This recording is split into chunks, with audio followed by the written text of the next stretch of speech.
हाय सांग मैंने आज जड़े भौणी बाहागर तो आम शीघ्र डेकोरेशन कम सारिकी तापर वीडियो बनवा स्टार्ट कलु। तो यहाँ फ्रंट गेट। तो चलतु भीतर को जीवा। तो ये आमर बैनर जगन्नाथ टेंट हाउस। तो चलतु आगू जीवा। बहुत लंबा डेकोरेशन होती 200 फुट। तो रास्ता बहुत लंबा रास्ता थिला। तो से आम जन भाई कहले आम रास्ता टोटाल डेकोरेशन करवा दरकार। तो आम 200 फुट डेकोरेशन कर खाली रास्ता रे। तो आपण मैंने कहे कमेंट जनइबे जे डेकोरेशन केमी बोली। तो आगू जिते आम गलु तो भिड़ थिला। भिड़ जिते कौन पाई ना सेल्फी स्टाण्ड पाई। सेल्फी स्टाण्ड से मैंने केमी सेल्फी उठेब तो कहीं ना से मैंने से चर्चा करते। तो आगू आसिलु। आगू आसला ये वेदी जहाँकि ये बाहागर हम भौणी जनकर।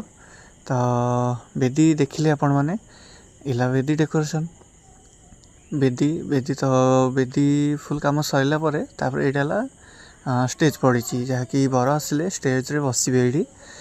तो आपण मैंने देखु। तो चलतु तापर खाइबा रूम को जीवा। तो एपट साइड है खाइबा रूम।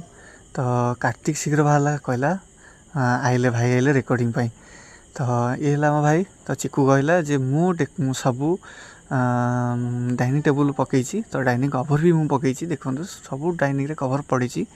तो तापर आगू को गलु तापर से भिड़ कौन ना जड़े मौसा कढ़े रुटी पकाउछंती जहाँकि नान बोली कहती ताकू। तो बहुत सारा आइटम भी खाइबापी।